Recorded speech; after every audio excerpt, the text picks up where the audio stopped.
Community Thrift Store radio reading service will begin shortly. We will be reading local news from around the Southwest Missouri area, Monday through Friday, 10 a.m. to 12 p.m. on YouTube, KSMU, and on the Audio Reader Network at Kansas University. For more information, please visit us at www.blindcommunitythriftstore.com. Please stay tuned as our broadcast will start soon.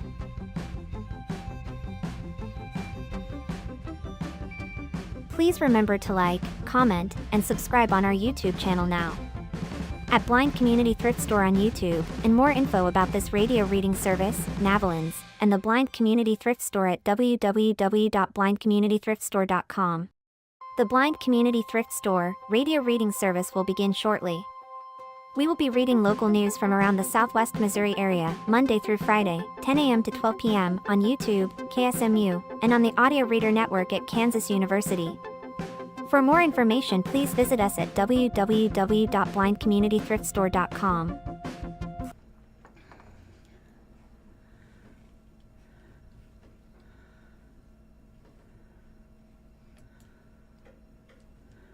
The time is 10 a.m. Thank you for tuning into the Blind Community Thrift Store radio reading service.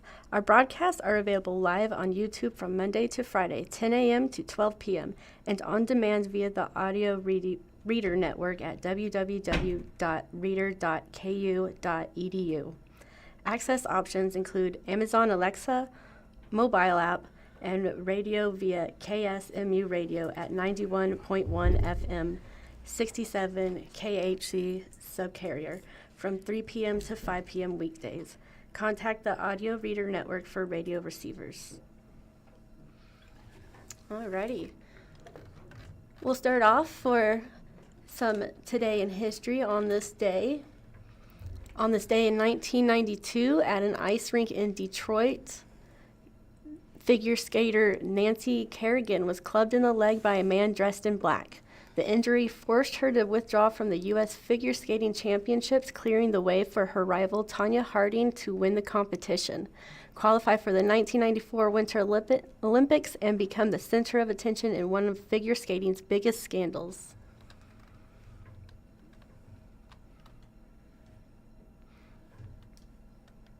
As well, in 1993, American jazz trumpeter, composer, bandleader Dizzy Gillespie, one of the leading figures of the bebop movement, he passed at age 75.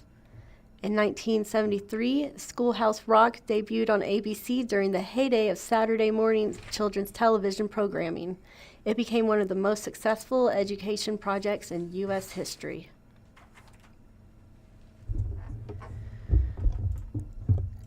This is from the Springfield News-Leader. Pastor Jamal Bryant defends wife's viral lace dress amid criticism, by Taylor Ardrey, USA Today. There's a picture of Carrie Bryant and Pastor Jamal Bryant attending the 2025 The Route 100 Gala at Gotham Hall in December. Prominent Atlanta area minister Pastor Jamal Bryant has spoken out about criticism of his wife's lace black and nude illusion gown she wore at a recent fundraising gala. At a New Birth Missionary Baptist Church service on December 31st, Bryant addressed the online backlash against the ensemble Dr. Carrie Turner Bryant donned at the 42nd Annual United Negro College Fund Mayor's Masked Ball a few days earlier on December 20th. The online discourse is mainly about what some consider appropriate versus inappropriate attire for the wife of a pastor, or what's often referred to as the First Lady of the Church. Others online defended the dress and saw no issue with it. Turner Bryant shared video and photo montages from the fundraiser on Instagram, adding that she and her husband delivered the invocation at the event. "You were the belle of the ball," Bryant commented. Bryant chimes in on the dress discussion. In front of the congregation on New Year's Eve, Bryant defended his First Lady. "The internet went crazy about a dress my wife had on. They didn't say anything about the $4 million that was raised for the United Negro College Fund. They never mentioned that she prayed until heaven came down. They never said anything about this was the largest fundraiser for HBCUs in the country," Bryant said. But insecure, jealous, petty, small-minded people got in their feelings and set up a false barometer of holiness based off of a dress, he continued. Bryant, I bought the dress and I like it. There's a picture of Pastor Bryant at his podium wearing a blue suit. Bryant, who became the senior pastor at New Birth in November 2018, clarified that his wife's dress was not see-through, but rather flesh color. I need to set the record straight. I bought the dress and I like it. I don't care whether you like it or not. She ain't married to y'all. She's married to me, Bryant explained as the crowd applauded. Now, if you wanted a first lady that looked like Little House on the Prairie and Holly Hobby, you got the wrong church. A clip of the moment was shared on the church's Instagram account, where Turner Bryant expressed love to her husband. Thank you, not just for me, but for every woman who has experienced what I continue to walk through, she wrote. Your words have been like a healing salve to my heart, and your arms like a warm bath. Not a day passes that you don't affirm who I am and how much you love. Who's Jamal Bryant? Bryant is a pastor, author, and activist and was one of the driving forces behind the Target boycott over diversity, equity, and inclusion, which started last March and was orchestrated by Black faith leaders. The church Bryant leads, New Birth Missionary Baptist Church, is located in Stonecrest, which is about 20 minutes from Atlanta. Bryant married Turner Bryant in November 2024. He was previously married to the Real Housewives of Potomac star Giselle Bryant.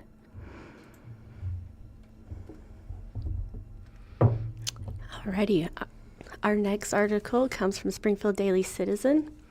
It is by Jackie Raywald. It is titled, Petition Circulates to Keep Springfield Domestic Assault Suspect in Jail. Hunter Gray is accused of slashing the victim's tires on January 2nd when she refused to see him. At the time, he was out of jail on a bond for a case in which he is charged with second-degree domestic assault. We have a picture of the Springfield police making an arrest at the Golden Pond Apartments on January 3rd of 2026. There appears two police officers on top of a Jeep pointing a light at the apartment building. More than 1,500 people have signed an online Change.org petition urging judicial authorities to keep a Springfield man charged with domestic assault and property damage in jail. Hunter Wesley Gray, age 30, was booked into the Greene County Jail on Saturday and is charged with first-degree property damage for alleged incidents that happened around noon on Friday in Republic. Those incidents occurred while Gray was out of jail on a bond for a case in which he is charged with second-degree domestic assault.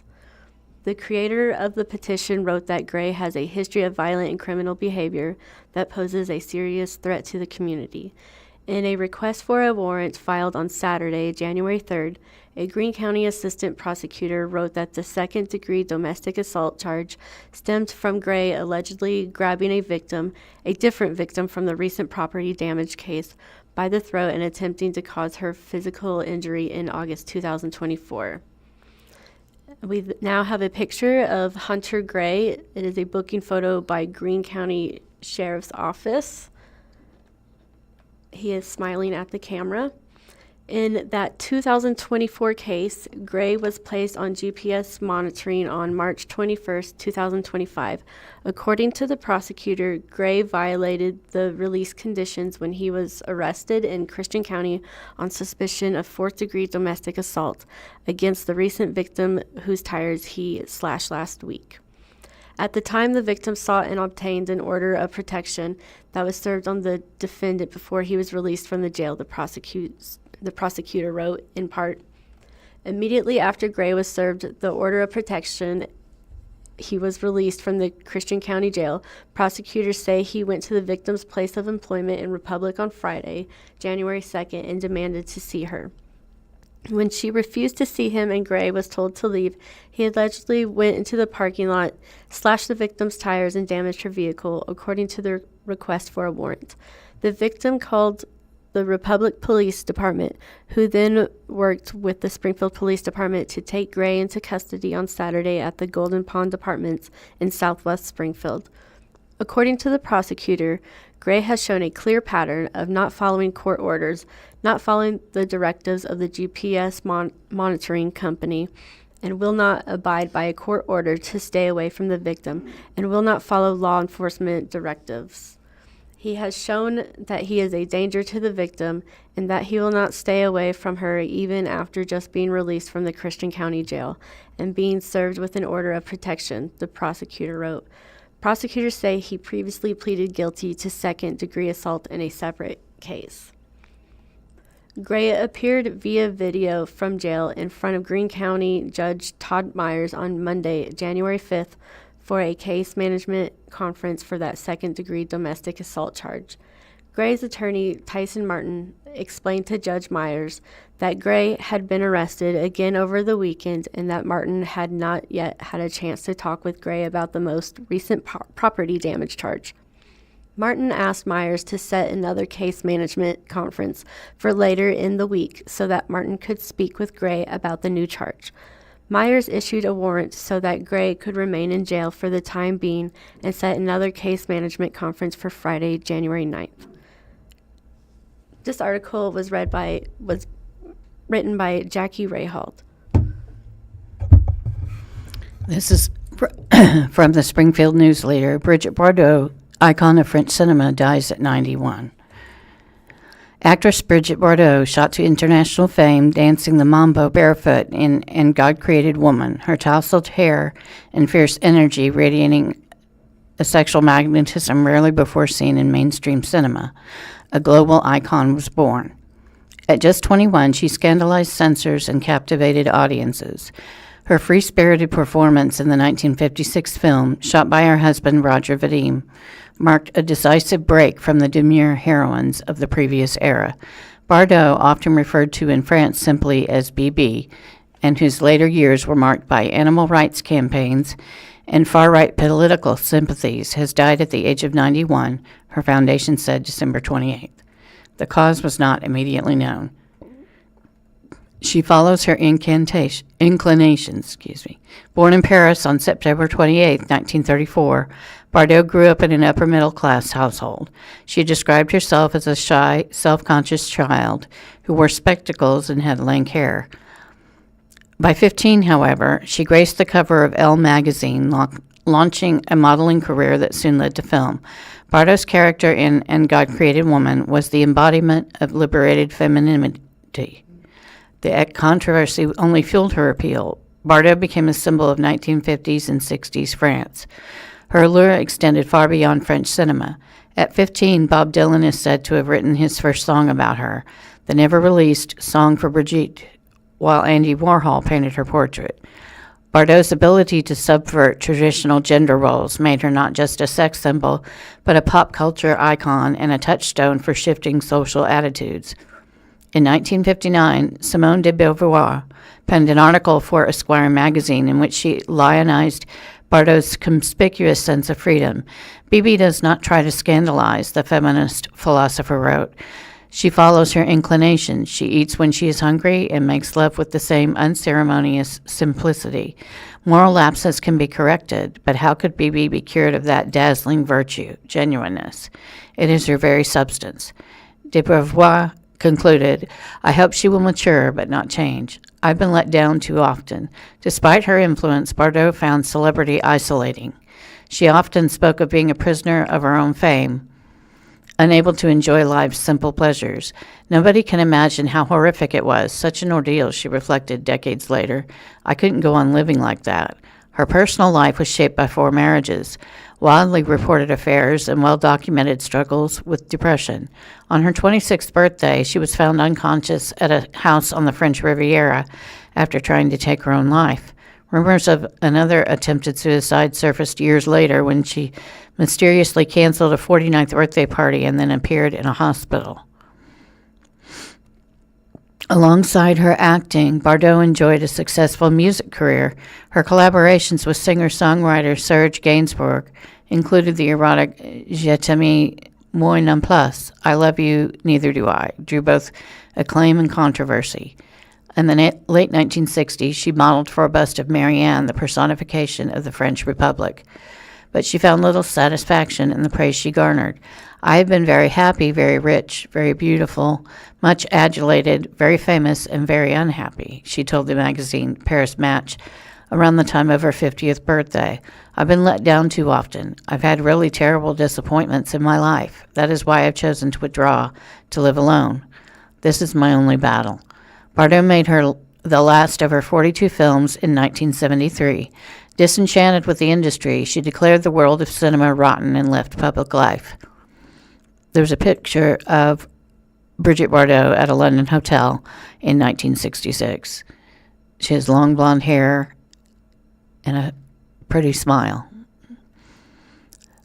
I will have given 20 years of my life to cinema, and that's enough, she said in a TV interview at the time. She settled in the fashionable French resort of Saint-Tropez, where she found solace among animals in the Mediterranean landscape. There she began a passionate defense of animal welfare. This is my only battle, the only direction I want to give my life, Bardot said in 2013. Her devotion to animals became legendary. In 1986, she established the Brigitte Bardot Foundation for the Welfare and Protection of Animals, auctioning off personal souvenirs the following year to raise funds for her cause. Bardot supported high-profile activists such as anti-whaling campaigner Paul Watson and campaigned vigorously against animal cruelty, at times threatening to leave France over animal welfare disputes. When actor Gerard Depardieu accepted Russian citizenship after a public spat with French authorities in 2013, Bardot threatened to follow suit if France euthanized 2 sick circus elephants. For much of the latter part of her life, Bardot lived alone behind high walls in Saint-Tropez, surrounded by a menagerie of cats, dogs, and horses. This passion, she often suggested, was an antidote to her disappointing relationships. I gave my beauty and my youth to men, she once said. I am going to give my wisdom and experience to animals. Feminism isn't my thing. As her advocacy intensified, so too did the backlash to her political statements. Bardot's public remarks on immigration, Islam, and homosexuality led to a string of convictions for inciting racial hatred. Between 1997 and 2008, she was fined 6 times by French courts for her comments, particularly those targeting France's Muslim community. In one case, a Paris court fined her $17,000 for describing Muslims as this population that is destroying us, destroying our country by imposing its acts. In 1992, she married Bernard Demoiselle, a former advisor to the far-right National Front, and later publicly endorsed the party's successive leaders, Jean-Marie Le Pen and his daughter Marie Le Pen. Bardot called the latter the Joan of Arc of the 21st century. Yet for all her polarizing views, Bardot's influence endured, whether in fashion, with media noting regular comebacks of her trademark hairstyle, or through regular documentaries and coffee table books celebrating her rare impact on French cinema. Asked by French channel BFM TV in May if she considered herself a symbol of the sexual revolution, she said no, because before me, plenty of wild things had already happened. They didn't wait for me. Feminism isn't my thing. I like men. In the same interview, she was asked how often she reflected on her film career. I don't think about it, she said, but I don't reject it, because it's thanks to that I am known everywhere in the world as someone who defends animals. Alrighty, our next story is from Springfield Daily Citizen. It is in the sports section. It is titled, What Casey Woods Predicted for Missouri State's Football Future at his introductory press conference. The new MSU head coach looks to build on the momentum from the Beard and Petrino eras. This article is by Ryan Collingwood, and we have a photo here of the new football coach, Casey Woods, giving his opening remarks during that press conference on Monday, January 5th in 2026 this year in Springfield. 17 days before he was formally introduced as Missouri State's new head football coach at a Great Southern Bank Arena celebratory on Monday, Casey Woods stood before a younger maroon-clad audience. Hours after the then SMU offensive coordinator agreed to a 5-year contract with MSU at his Dallas area home, he made the short drive to Frisco, where his future team was loading back to Springfield following its December 18th Xbox Bowl appearance at the Ford Center. This was both an introduction and an opportunity to present his vision in an effort to retain players before the looming transfer portal cycle. Many have since opted to return, placing their faith in a first-year head coach whose sterling resume as coordinator, recruiter, and position coach includes stops in the ACC and SEC, most recently a 4-year run at SMU that included a 38-16 record and an appearance in the 2024 college football playoff. We have a photo of the new Missouri State Bears head football coach, Casey Woods. He's posing with the athletic director, Patrick Ransdell, after his press conference. It appears this photo is being taken inside the gymnasium. Others will be playing elsewhere, including several who announced their plans to follow recently departed head coach Ryan Beard, who helped change the complexion of MSU's football program before accepting the same position at bowl regular Coastal Carolina. But on Monday, 3 days before helping SMU down to number 17, Arizona 24-19 in the Holiday Bowl in San Diego to conclude his successful tenure, every MSU fan, booster, alumni, and staffer in attendance appeared sold on second-year MSU athletic director Patrick Ransdell's first major hire. Missouri State punter and former multi-sport Logan Rogersville star Stuart McDonald was among them. Woods is a guy from the South and one of those men that I aspire to become, aside from football, said McDonald, one of several Southwest Missouri products who have opted to stay at MSU following the coaching change. He's just a great person, and I've only heard great things from friends and people at SMU. I've been impressed with what he is doing with the culture. I've been encouraged by some of the other local guys who are taking the chance and staying. It's not easy taking a chance at this point, but hearing him talk and seeing where the program is going to be the next few years, I'm excited. McDonald's positive sentiments about Woods falls in line with those from the 42-year-longtime friends and former colleagues, Fort Lashley, SMU head coach, and Eli Drinkwitz, Mizzou head coach, who worked together as far back as 2010 on Gene Chizik's national championship Auburn team. We now have a photo of the new Missouri State Bears head football coach Casey Woods, listening to remarks made by the athletic director Patrick Ransdell during his press conference. Following a whirlwind 2.5 weeks bouncing from Texas, Missouri, and California, the charismatic Woods spoke at the lectern with a Southern accent and a palpable belief that Missouri State could continue to ascend in Conference USA following its successful 2025 debut in the Football Bowl subdivision. "We're going to push this thing higher and higher and higher," said Woods, whose contract includes a 2026 salary of $700,000, the highest in the football program's history. Here's what the son of former South Carolina head coach Sparky Woods, husband and father of 5, said on Monday while noting salvation, loyalty, toughness, hard work, and impact are his 5 core values. "We're going to win Conference USA." And now we have a photo of Savannah Woods, the daughter of Bears head football coach Casey Woods, pointing to the Jumbotron with a projection of her dad's face while being surrounded by her mom and her siblings during the press conference for her dad. When sharing his mission on Monday, Woods wanted the audience to know he aimed for quick and continued success. "We're going to bring a championship back to Springfield at this level," he said.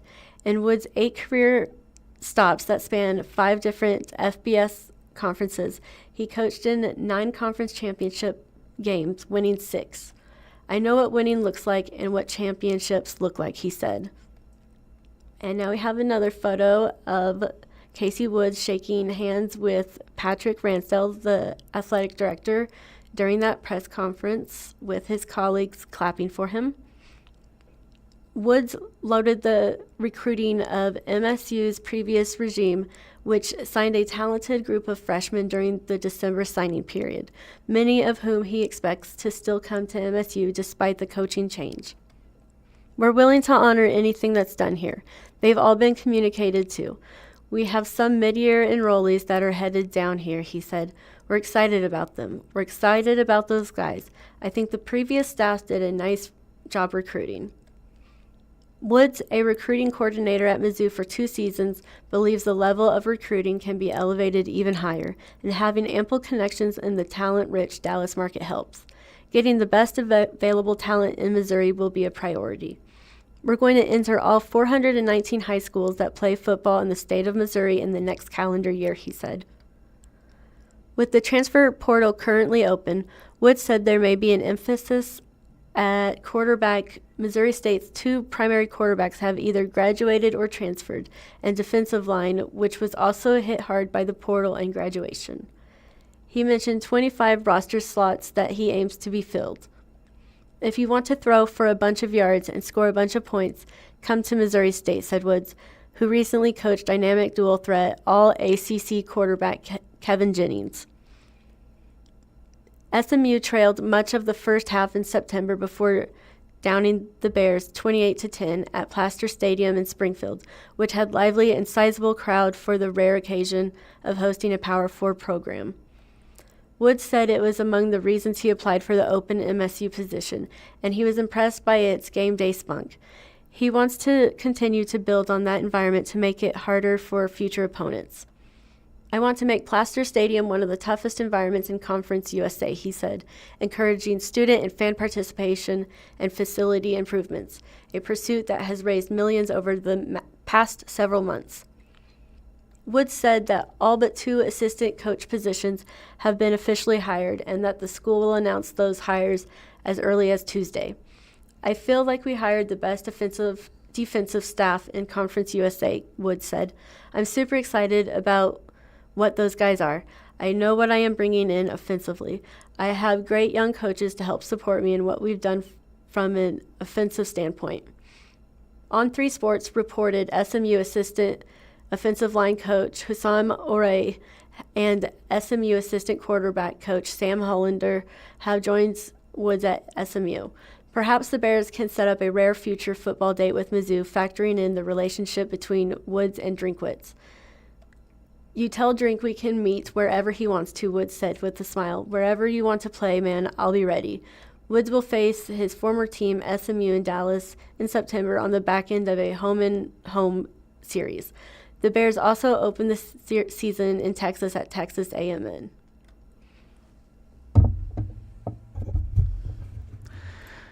This is from the Springfield News-Leader. Missouri lawmakers hope 2026 is the year to boost maternal and infant health, by Anna Spoer, Missouri Independent. Key points: Missouri has some of the highest rates of maternal and infant mortality in the United States. In Missouri, 80% of the 70 maternal deaths that occur each year are considered preventable. Black infants in the state die at twice the rate of white infants, highlighting significant racial disparities in birth outcomes. Missouri has some of the worst rates for maternal and infant mortality in the country. This isn't old news, nor are the solutions that lawmakers like State Representative Lakeisha Bosley, a St. Louis Democrat, continue to propose in the hopes of finally getting more people to pay attention. The numbers should raise alarms for Missourians in every corner of the state, Bosley said. I can only imagine how fearful I'd be to have a child in this state knowing what I know statistically, and I know that it's very true for other women who are not just in the urban areas but are in rural communities that don't have access to a hospital within 20-plus miles or even an urgent care or anything, Bosley said. And that right there is where we should be putting a lot of our focus. There's a picture of a pregnant woman lying on a hospital bed with fetal monitors attached to her belly. A handful of Missouri lawmakers are pushing for legislation that would help improve maternal and infant health outcomes. Picture by Christophe Archambault, AFP via Getty Images. Bosley, who is entering her 8th and 9th her eighth and final legislative session in the Missouri House, said she hopes to finally push through legislation that better addresses the state's birth outcomes. She is among the only lawmaker so far to pre-file multiple legislative fixes to better study and prevent infant and maternal deaths. We are a state that claims to love our children and want to put our children in the best outcomes to succeed in life, Bosley said. And the only way that I know how to do that is to start at the beginning. There's a picture of State Representative Lakeisha Bosley, Democrat, St. Louis, as she raises her hand to ask a question during the House Elections Committee hearing in September 2025. She's wearing a bright pink jacket over a black and white dress. On average, 70 women die each year in Missouri during childbirth or in the first year postpartum. Of those deaths, 80% are deemed preventable. Cardiovascular disease and mental health conditions were among the main causes of pregnancy-related deaths in the state. Missouri's Pregnancy Associated Mortality Review Board dissects the causes of death in each case, aiming to identify preventable situations. Bosley is hoping to pass legislation that would establish a similar board to track and study infant deaths in the state, as well as fund grief counseling for family members who lost a child during childbirth or shortly after. The same bill would also expand the Maternal Mortality Board to also study and address the socioeconomic and environmental outcomes, including global warming, on pregnancy outcomes.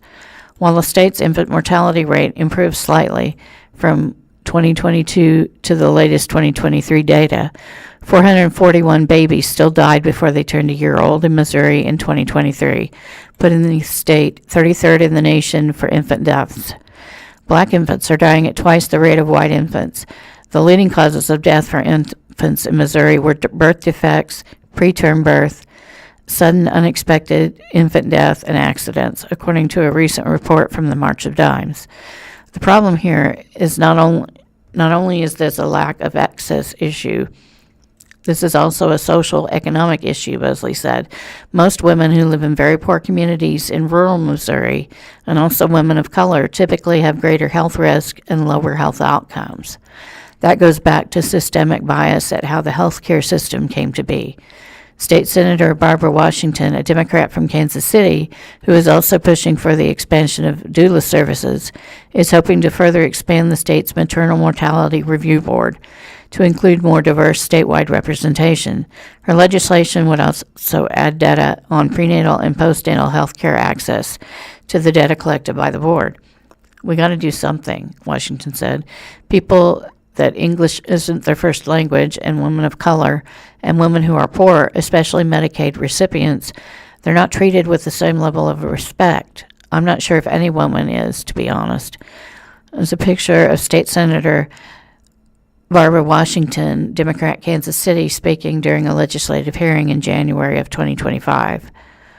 Annalise Hanshaw, Missouri Independent photographer. Not long ago in Missouri, women on Medicaid were 7 times more likely to die within a year of pregnancy than women on private insurance, according to a report by the state's Pregnancy Associated Mortality Review, studying deaths from 2017 to 2021. Black mothers in that time frame were 2.5 times more likely to die within a year of pregnancy than white mothers. These outcomes prompted lawmakers to expand Medicaid coverage for new mothers from 60 days to 1 year postpartum. One of the Bosley's bills seeks to include coverage for doula services for up to 1 year through the state's Medicaid program called Missouri Health Net. Doulas, who offer support for families during pregnancy, delivery, and postpartum, but do not deliver babies, have been lifted up as one solution to improving maternal and infant health outcomes, especially among low-income families and families of color. Last year, in an effort to address this, the state issued an emergency rule allowing doulas to be reimbursed through Medicaid. That rule has since expired. Bosley also reintroduced a bill seeking to create the Missouri Dignity in Pregnancy and Childbirth Act, which would establish an evidence-based implicit bias program for perinatal health providers at all Missouri hospitals. I don't think we'll ever get rid of bias, unfortunately, but we can at least have a conversation so people can start to be conscious about certain thoughts, she said. She made note of a recent case in Indiana where a black woman in active labor was turned away from a hospital and gave birth a short time later in a truck. She also noted the recent charges against a Virginia nurse accused of intentionally injuring at least one baby in the NICU. This is not something in the 1800s when we didn't have the technology that we have now, Bosley said. These are real-life stories that are happening in the 21st century. Another bill would make childbirth classes free for expectant mothers enrolled in the state's Medicaid program. Rose Anderson Rice, CEO of Generate Health, a St. Louis nonprofit that works to create more equitable maternal and infant health outcomes, particularly for families of color, said legislative fixes such as expanding Medicaid eligibility can be really impactful. She hopes to see lawmakers and community leaders focus on growing and diversifying the perinatal workforce, invest in addressing social determinants of health, fund community-based organizations that work with moms and babies, and improve access to maternal health care for families who are both underserved and underrepresented. Anderson Rice pays particular attention to the state's infant mortality rates, thinking of the classrooms full of children lost, whose futures, perhaps as doctors, athletes, parents, will never be realized. Public health professionals often liken infant mortality to the canary in the coal mine. It's an indicator on the health of the community, she said.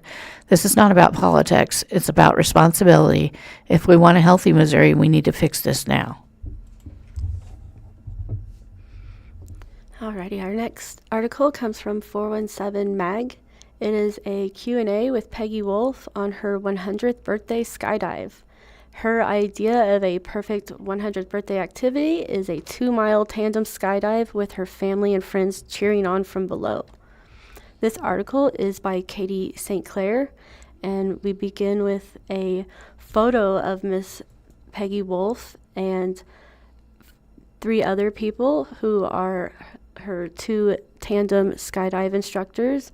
They are in front of the airplane and their pilot is in the back. Everyone is smiling really big. Alrighty. 417 Magazine asks, why and when did you start skydiving? Miss Peggy Wolf says, well, I started skydiving when I moved here to Missouri. It was really the first time I had the opportunity. Also, I started after I had no more responsibilities. My husband had just passed and I didn't have to help with the children. And it was really the first time in my life that I felt I could do any of the crazy things that I wanted to. 417 asks, what is your secret to living a long life? She says, healthy life is the answer there. My mother cooked from scratch, and we didn't have Coca-Cola and candy in the house. I didn't drink when I was young. I never smoked. I've always been very active and never any excess of anything. Of course, good genes from my father helped too. He lived into his late 90s. And now we have another photo of Miss Peggy Wolf. Looks like she is beginning to do her skydive and getting all attached to her instructor, making sure everything is in check, and she is waving to her friends and family. 417 asks, what is your favorite place that you've worked?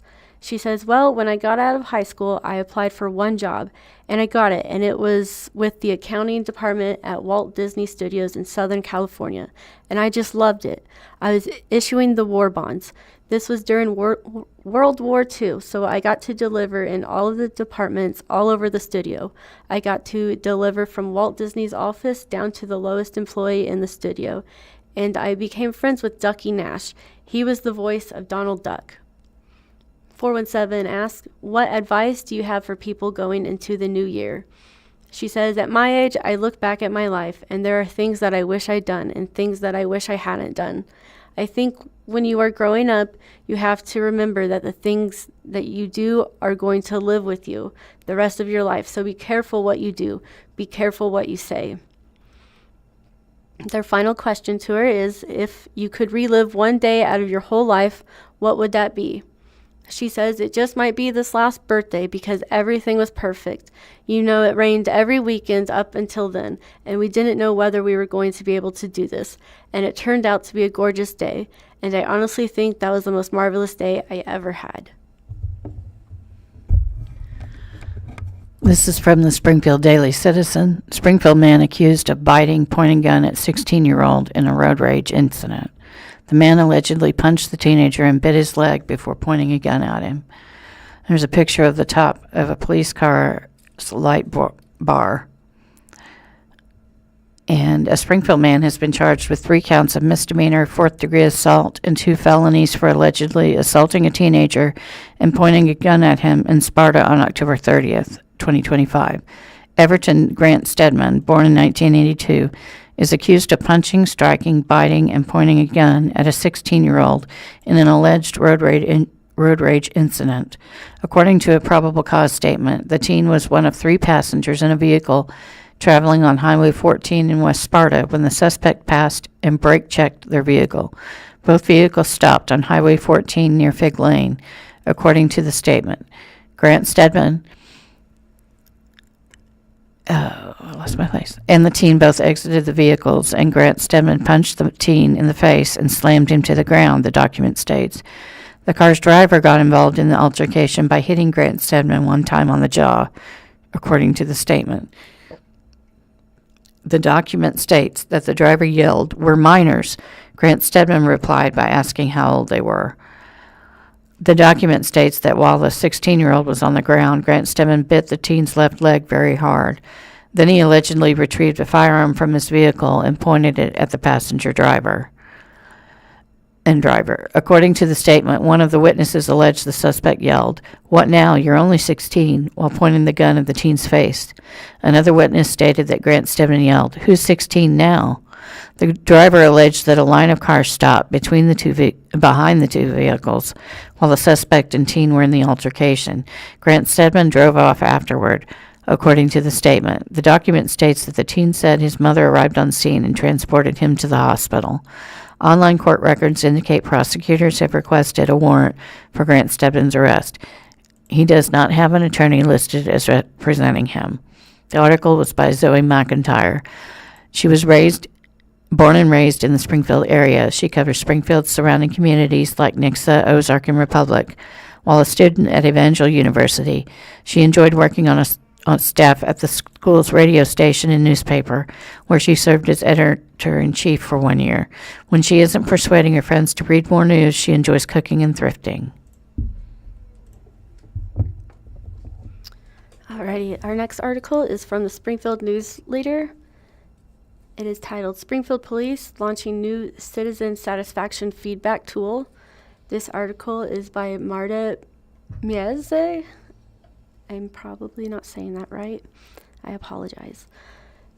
Those interacting with Springfield police officers will have a more direct and accessible way to share feedback starting next week. Springfield Police Department announced the launch of a new citizen satisfaction and feedback tool. Dubbed Power Engage, starting on Monday, January 12th, the program will use text messaging to provide updates and give residents an easy way to share feedback on their interactions with SPD.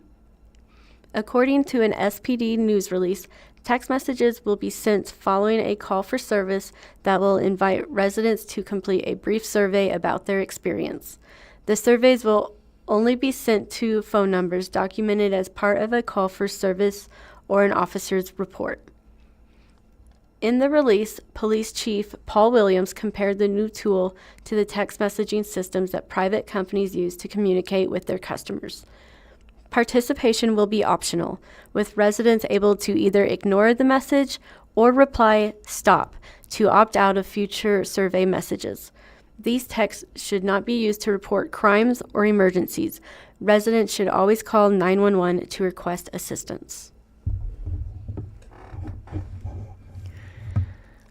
This is from the Springfield Daily Citizen. Answer man, looks like a construction site on West Chestnut Expressway. What's going on? Steve, what's being constructed on the north side of West Chestnut Expressway? Right before heading west, it intersects with West College Street, U.S. Route 66. Your newsroom colleague, Jack McGee of Springfield. Nothing is going to be built there, Jack.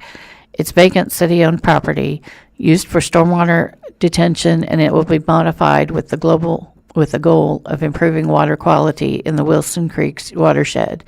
That's according to a website created by the city's Department of Public Information. Kristen Millam, the city's communications coordinator, says it's just vacant green space that is city-owned. It is has quite a bit of water in it.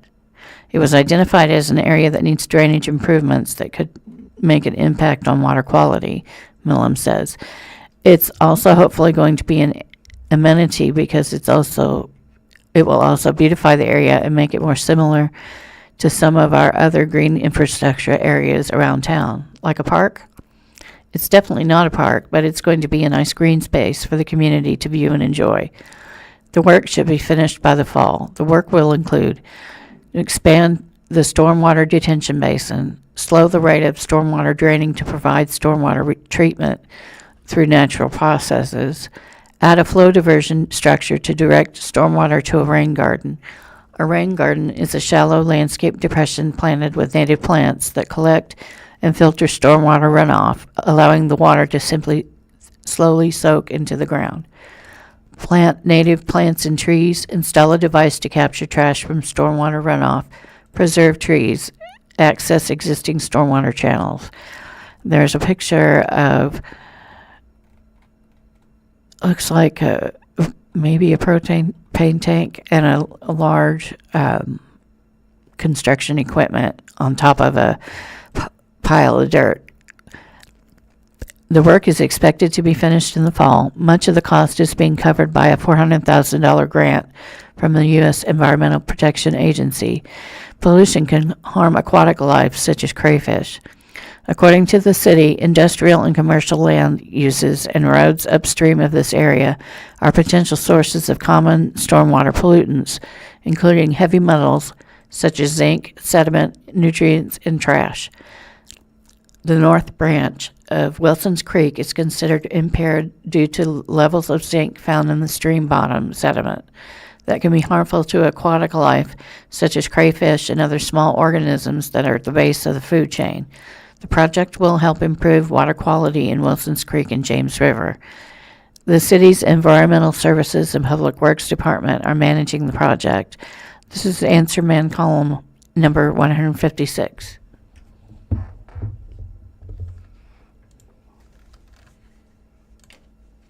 Alrighty, this next article is by the Springfield News-Leader.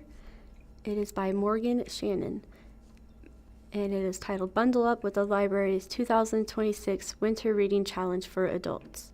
The Winter Reading Challenge returns for everyone, especially those who love a challenge. The library's 7th Cold Weather Reading Challenge for Adults runs January 2nd to February 28th.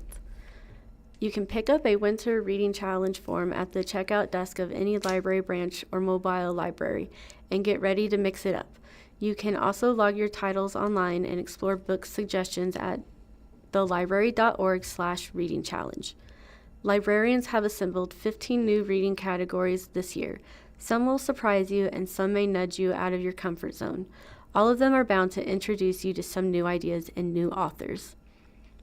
This year's categories include a different country, vacation, Native American author, non-human character, translated genre new to you, short story or poetry, science fiction or nonfiction, based on a real person or event, about family, money, in 2 time periods, part of a series, 500 plus pages, and inspiring. Read books that match at least 5 of the 15 categories. Turn in your complete challenge form to your library branch or complete online and receive the 2026 edition mug for being a winter reading master. The library's Winter Reading Challenge is sponsored by the Friends of the Library. This is from the Springfield Daily Citizen. Suspect indicted in 2022 Springfield double homicide. The suspect, Walter Antoine Moore, is incarcerated for unrelated federal charges. This is by Harrison Keegan. There's a picture of a hand holding a photograph of a young woman with a candle lit in front of it. Brenna Campbell of Springfield illuminates a photograph of her cousin, Mackenzie Leslie Childers, during the candlelight vigil in Mackenzie's memory. Photo by Jim Wilson. A grand jury has indicted a suspect in the December 28th, 2022 killings of 25-year-old Mackenzie Leslie Childers and 30-year-old Deondra Woods in Springfield. Walter Antoine Moore, born in 1980, is charged with 2 counts of first-degree murder and several other felonies. Online court records indicate Moore was indicted by a grand jury in May 2025, and the case was unsealed last week upon the service of a warrant. Moore is being held in the Pettis County Jail on unrelated federal charges. Since the murder charges were filed via grand jury indictment, there is no publicly available probable cause statement that would detail how police believe the killings took place. The indictment provides only basic details that Moore is accused of fatally shooting 2 individuals in Greene County on December 28, 2022. The victims are not named in the indictment, but the Springfield Police Department has previously reported that Woods and Leslie Childers were killed on that date in the 2200 block of North Link Avenue. A family member of Leslie Childers confirmed to the Springfield Daily Citizen the charges are related to this case. At the time of the double homicide, Springfield police stated that an infant child was found in the home with minor injuries following the killings. Moore is charged with endangering the welfare of a child for allegedly shooting. What?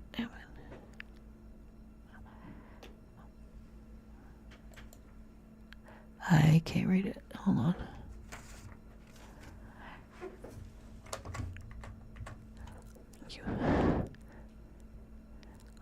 At the time of the double homicide, Springfield police stated that an infant child was found in the home with minor injuries following the killings. Moore is charged with endangering the welfare of a child for allegedly shooting a firearm in the general direction of victim 3 while in close proximity to victim 3, and this offense resulted in physical injury to the child.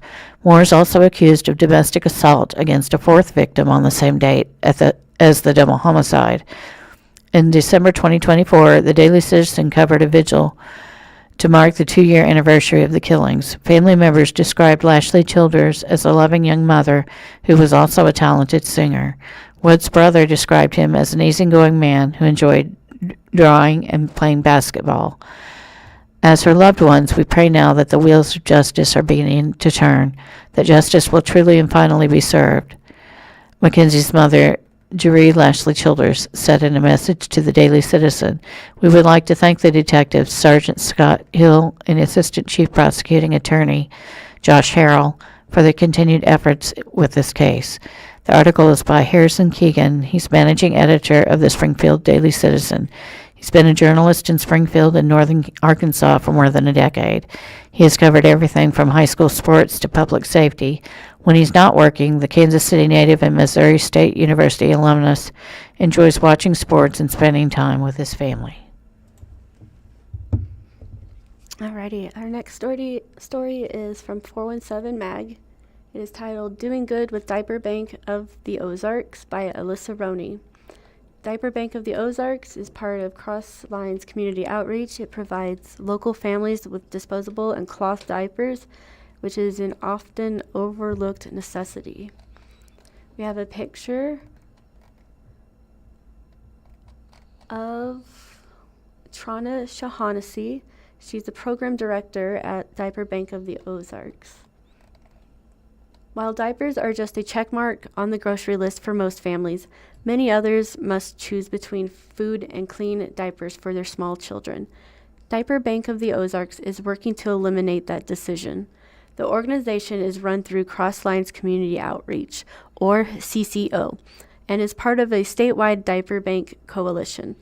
It spans 30 counties from Joplin to the Boot Hill and provides families in need with diapers. Program Director Trana Shaughnessy says the program was started 13 years ago by Jill Bright, a retired nurse. It is one of the 9 programs operating through CCO. To Shaughnessy, giving diapers means more than cutting costs for impoverished families. It also has positive physical, practical, and mental outcomes. If a child doesn't have diapers, there's all kinds of health issues that can happen to that child. Bladder infection, urinary tract infection, she says. Likewise, parents may struggle to work, as many daycares require parents to supply disposable diapers. Diaper access, Shaughnessy says, also curbs abuse and neglect by addressing poor mental health, often intensified by sleepless nights from soiled diapers. Shaughnessy played a key role along with representatives from other diaper banks in convincing Missouri legislators to remove the luxury tax on diapers. The removal went into effect in August 2025. Since 2012, Diaper Bank of the Ozarks has distributed over 6.5 million diapers to families in need.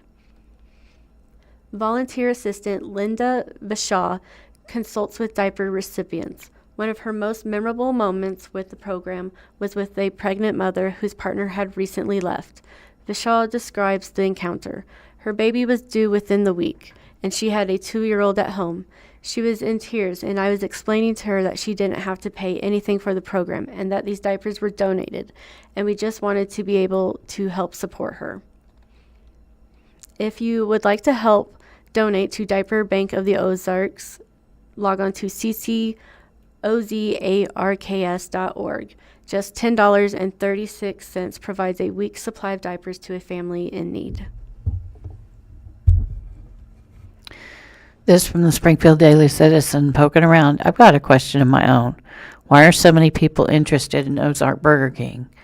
Ozark City official says, I can only speculate that it's a combination of things. The community misses the restaurant. The site is highly visible on a busy road. It has been in a demolition or construction state since the 2023 fire, and the community is anxious to see progress made and the site cleaned up. This is by Steve Pokin. I never knew so many readers interested in the Burger King in Ozark that still hasn't been rebuilt. Then again, I'm often stunned by what stories readers flock to and which ones they basically ignore. My Instagram column on the Ozark Burger King ran December 29th. It was our second most popular story of the month. In short, there was a Burger King at 1699 West Jackson Street in Ozark for many years. It was heavily damaged by fire December 5th, 2022, and eventually razed. This was followed by partial construction of a new Burger King. But the phoenix didn't rise from the ashes. The construction suddenly stopped, and some say the site has become an eyesore. The people of Ozark certainly noticed when work stopped. Why, they ask. Now I'm the one with a question. Why do so many people care about this? There's a picture of the Burger King sign in Ozark with a partially constructed building. All concerned want to see the site cleaned up. For my first column, I wasn't able to reach Randall Whitman, Ozark Community Development Director, but he eventually got back to me. As far as the interest in this project, yes, we're aware this is a topic in Ozark social media on a regular basis, Whitman tells me. Why, you ask? I can only speculate that it's a combination of things. The community misses the restaurant. The site is highly visible on a busy road. It has been in a demolition or construction state since the 2023 fire, and the community is anxious to see progress made and the site cleaned up. The city is also anxious to have the construction finished and open for business for all the same reasons. The city isn't preventing work from being done. Whitman tells me there's a city-issued building permit on file. It's valid until February 8th. The permit could be renewed at that time, so it's not as if the city has halted work. In my story, I mentioned that on September 3rd, a mechanics lien had been filed against the property on behalf of Meeks, which sells lumber and building materials. A mechanics lien is a tool used to secure payment for an unpaid debt. It attaches to the property's title. The lien was satisfied and removed December 10th, according to court records, but it might explain the delay. The Meeks store at 735 North Massey Boulevard in Nixa had alleged that it sold $33,605 in building materials for the project and was not paid. It issued Checkmark Construction LLC in Blue Springs, Burger King, and the Missouri company that is listed as the owner of the property in public records, 1699 West Jackson Street, LLC. Owner of the land is a New Jersey family trust. My December 29th story pointed out that the owner of the property is not the owner of Burger King. The family trust owns the land and is based in New Jersey. David Satukny of New Jersey told me his family owns the land but not whatever building is on the land. His family bought the land about 15 years ago. A Burger King was on the property at the time of the purchase. The Burger King franchise operator pays Zakutny rent. Zakutny was aware of the 2022 fire, but was under the false impression that rebuilding of a new Burger King was going well. I sent him the photos that I took that are in this column. He told me the current franchise owner of the Burger King is the Tasty Restaurant Group with headquarters in Dallas. It operates and manages hundreds of quick-serve restaurants for major brands like Burger King, Pizza Hut, Dunkin', Kentucky Fried Chicken, and Taco Bell.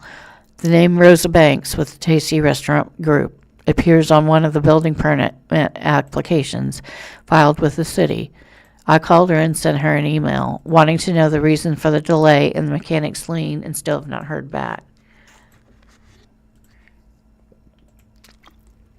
What? Still working from home because of COVID pandemic? On December 31st, Whitman provided me with the contact name on a different building permit on file with the city. It's Technical Group Incorporated, based in Farmington Hills, Michigan. He gave me the phone number that's on the permit. I called it Friday, January 2nd, 2026. I was greeted with the following recorded message. Due to the ongoing pandemic, our team members will be working remotely until further notice. This confuses me. Has the company forgotten to change its phone message for 3 years, or does it consider the current resurgence of COVID part of the ongoing pandemic? Regardless, the recorded message included the first names and phone numbers for 3 employees. I called all 3 and left messages. No one replied. Hopefully they're not sick. I sent the company an email too. No one replied. I then heard from Buddy Huggins, YouTuber. Out of the blue, I heard via LinkedIn from a guy named Joe Tagliente, who owns several Burger Kings in New England. I went through a similar experience as the Zatucci's, he wrote.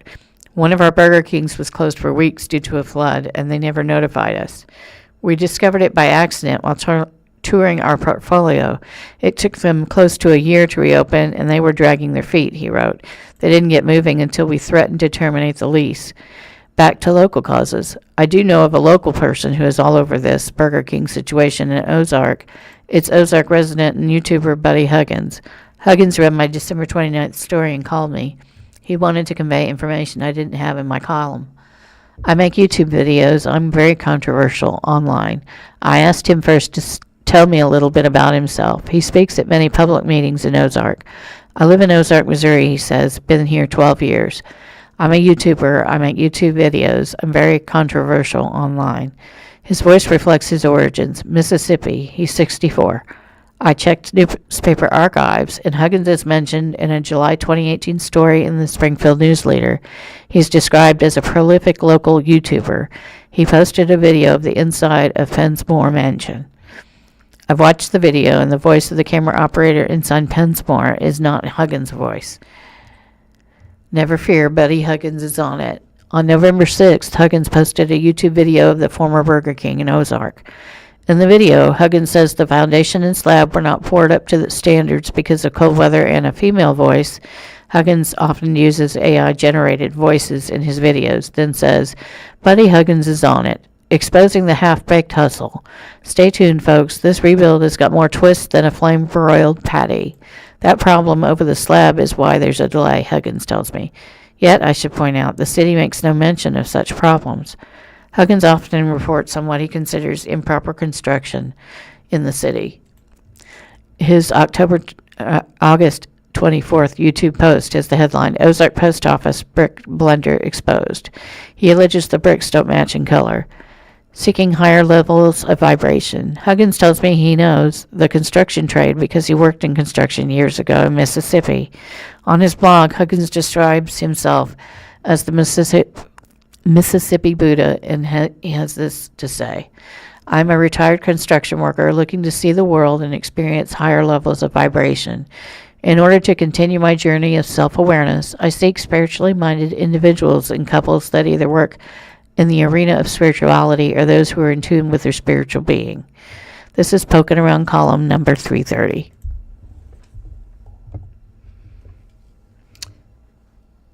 We are broadcasting live from the Blind Community Thrift Store. The Blind Community Thrift Store is a spacious 17,000 square foot thrift store located in Springfield, Missouri. It holds the distinction of being the first retail store worldwide to incorporate NaviLens technology, which significantly enhances accessibility for the blind, visually impaired, and non-English speaking individuals. This innovative system enables customers to navigate and shop with minimal assistance, fostering independence and confidence. The store operates as a nonprofit organization dedicated to generating funds that support the provision of adaptive technology and training for the blind and visually impaired community, often at little to no cost. Visitors can learn more about the organization and access its services by visiting the store in person at 2713 North Kansas Expressway, Springfield, Missouri, or by exploring the website at www.blindcommunitythriftstore.com. The website offers comprehensive information about the store's mission, services, and opportunities for community involvement, as well as details about the free store available to residents in the Springfield area.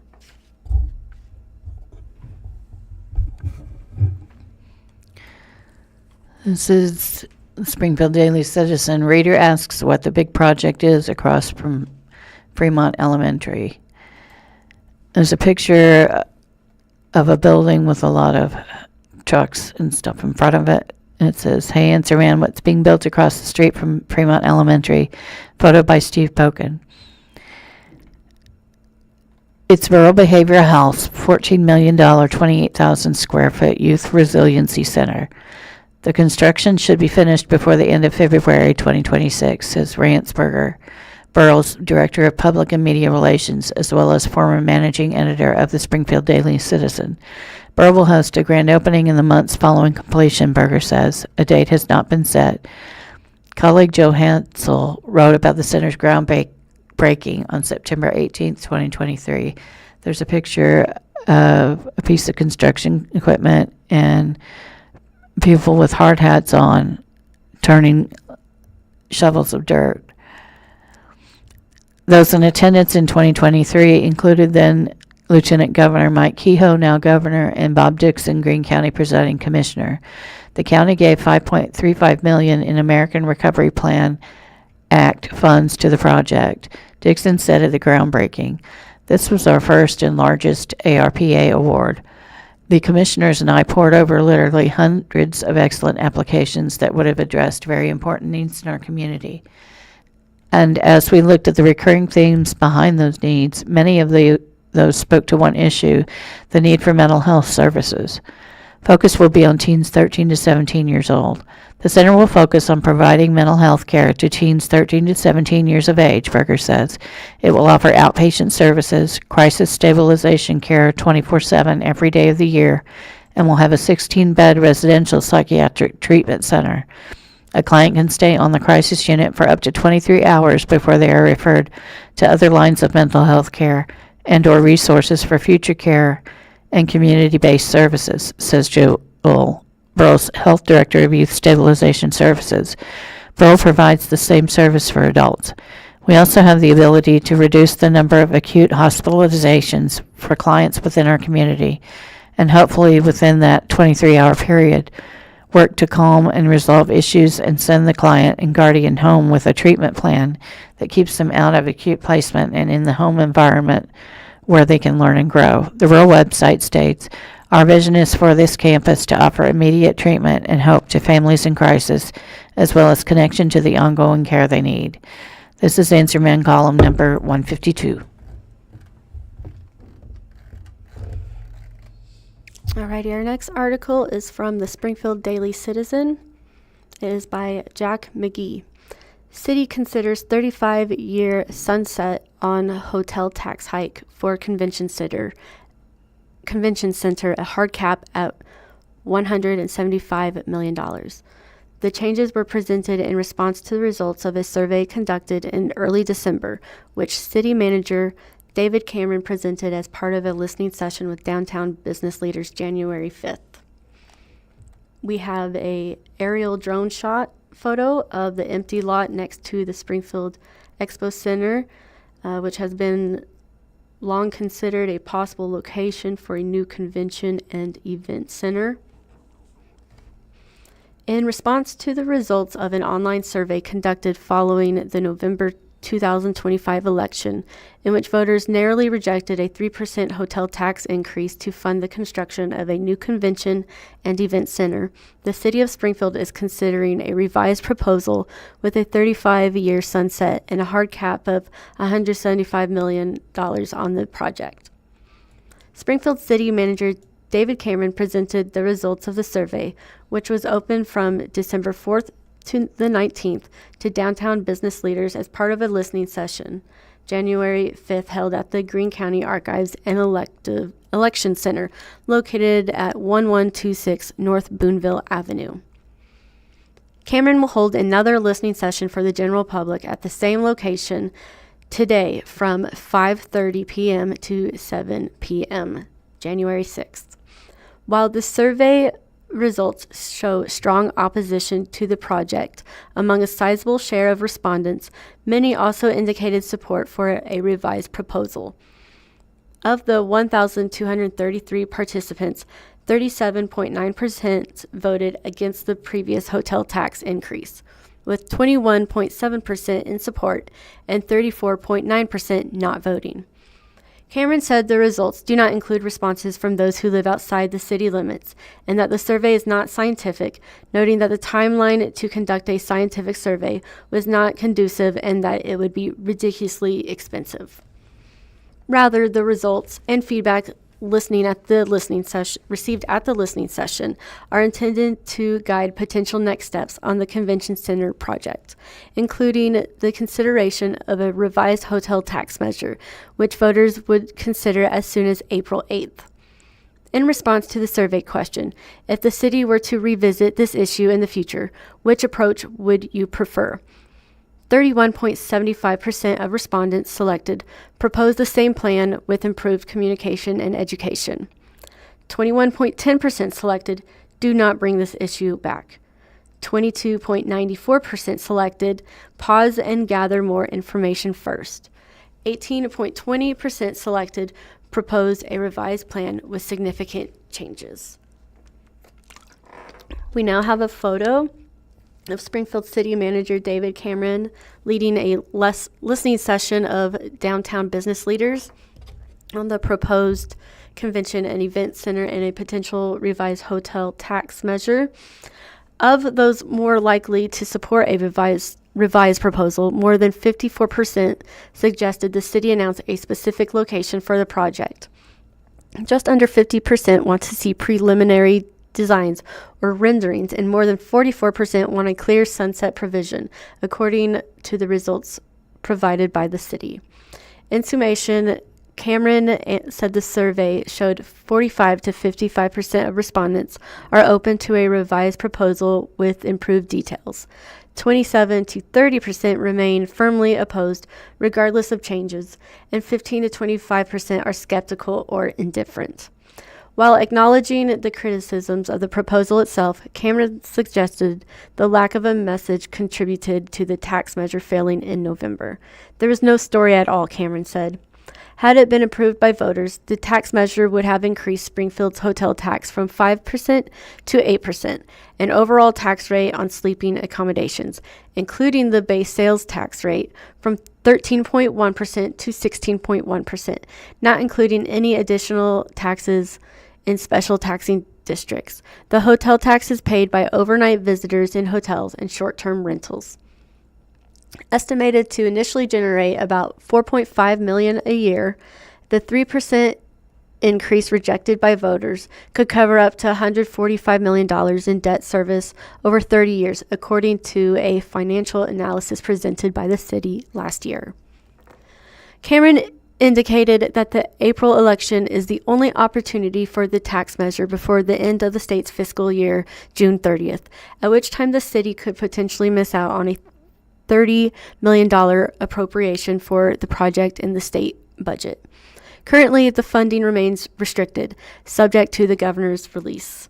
Governor Mike Kehoe has previously expressed subject for the project, partly can't pronounce that, on public support for the hotel tax increase and state revenues. Cameron noted that the end of the fiscal year doesn't necessarily spell the end of the appropriation, but that it would be subject to reappropriation by the state legislature. There's been no indication that we would lose it per se, Cameron said at Monday's listening session. But there's also, when you go through a budget cycle, it requires a reappropriation, and it's going to be very difficult if the voters didn't support it the second time. Should the Springfield City Council seek to put another hotel tax on the April ballot, it has until January 27th to do so. The City Council has already allocated more than $31 million for the project, much of which is intended to provide in the local match required by the state earmark. Of that, $30 million is coming from the half-cent Springfield sales tax, which voters approved in the November 2024 election. Cameron acknowledged that there has been quite a bit of opposition among neighborhoods, not to the convention center itself, but rather it being the first use of Springfield tax revenues, which were promised for capital improvements. Community and neighborhood initiatives and park projects consisted with the forward SGF Springfield Comprehensive Plan. Meanwhile, advocates have argued that a convention and event center could be categorized as a transformative capital improvement project.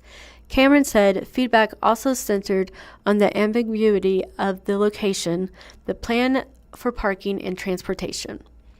Up until recently, the city has been mum about the exact location of the project, only that it would be downtown as recommended in a market demand and feasibility study recently conducted by Hunden Partners.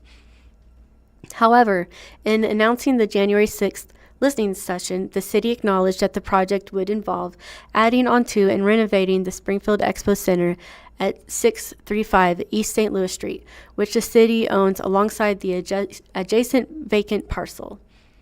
Cameron reiterated at Monday's forum that it would likely be located downtown on city property, while noting that it doesn't mean that the city won't acquire additional property to help facilitate and support the project. To demonstrate that the city has enough property downtown to accommodate a new convention center, Cameron unveiled an aerial view of the Expo Center and the adjacent parcel overlaid with possible locations for the square footage, recommended by the feasibility study, while emphasizing that it was far from final. And we have an aerial photo of that example. While the city is still exploring the possibility of acquiring additional properties to support the larger project, the convention and event center, as proposed by Hunden Partners, could fit on the city-owned property between St. Louis Street and Traffic Way Street. And it looks, there would be a support space building, a meeting space, and below that we had the Expo Hall expansion at 20,000 square feet, the existing Expo Hall at 45,000 square feet, and the new ballroom at 30,000 square feet. Specifically, the study recommends a facility with 125,000 square feet in event space, including a 65,000 square foot exhibition hall, a 30,000 square foot ballroom, a 14,000 square foot junior ballroom, 16,000 square feet of meeting space, and an outdoor plaza. In total, the project could encompass 250,000 square feet of gross floor area, including a lobby, concourse, service corridor, kitchen, storage, and other support spaces. Reflective of the project cost estimated by Hunden Partners, the $175 million cap is intended to limit how much the city can borrow for the project, Cameron said, while noting that any potential property acquisition could drive up the overall cost to about $205 million. So that is something that you cannot establish or have completely established at this point right now, as you're continuing to negotiate or work with potential landowners, Cameron said of the location, but ideally we would expand the campus. Tim Rosenberry, Director of Quality of Place Initiatives, said the city would need at least 8 acres for the building alone. In addition to a hard cap of $175 million, Cameron said the city can reasonably project that no general fund dollars would be used on the project, noting that ongoing expenses could be covered through existing hotel tax revenues over the proposed hike were to sunset in 35 years. While he didn't indicate the percentage of a potential hotel tax increase measure, Cameron suggested a 2.5% likely wouldn't generate enough revenue to cover the debt service. However, existing hotel tax revenues that will become available when the debt on Jordan Valley Park is retired in 2028 could help make up the difference as needed, Cameron said, adding that those same revenues could help fund the ongoing operations of the convention center after the proposed increase sunsets. The rough blueprint prepared by the city does not include the 400-room connected hotel recommended by the study, nor indicate where parking facilities would be located. While the Jordan Valley car park sits next to the proposed location, it is not owned by the city. While it is recommended that it connect to the event center, the hotel, estimated to cost an additional $209 million, would likely be developed separately through some form of a public-private partnership. While generally supportive of the project, some downtown business leaders acknowledged the shortcomings of the previous proposal and suggested how the city might improve it going forward, both to win over more voters at the ballot box and ensure the event center would truly benefit downtown. Scott Tillman, owner of Tillman Redevelopment, which has several downtown properties in its portfolio, emphasized the need for better connectivity between the event center and downtown proper, noting that he doesn't believe the proposed location is really downtown. It's over 2,000 feet to the square, Tillman said, so if you did the same direction either way from the square, you're up to Chestnut Expressway, you're down past State Street, you're 400 feet west of Grant Avenue. That's not considered downtown core, where the restaurants are and the shops are and so forth, that really need this benefit because they're struggling. Chris Ball, chairman of the Downtown Springfield Community Improvement District, suggested that the city consider the possibility of a streetcar, trolley, or at the very least dedicated the bus routes running between the proposed event center and the downtown core. I can envision long-term that something that goes from downtown through Government Plaza to Commercial Street, Ball said, but I don't see why these things can't be interconnected as a part of this project and how they couldn't play a bigger role. If you want the downtown businesses to support and do this, which I think generally most of them do, but when we want people to advocate and get out, I think we have to create an environment they see a benefit in. Sean Kraft, owner of Nona's Italian Cafe, was one of several attendees who highlighted the problem of homelessness downtown. Kraft speculated as to whether a new convention and event center would drive the city to pay more attention to downtown. Will the city do better downtown before we say, yes, let's do this too, Kraft asked. Ball also acknowledged the seriousness of the homelessness issues downtown. What we have found is that the absolute best thing we can do is get other people there and have the spaces be active, Ball said. They generally tend to move off.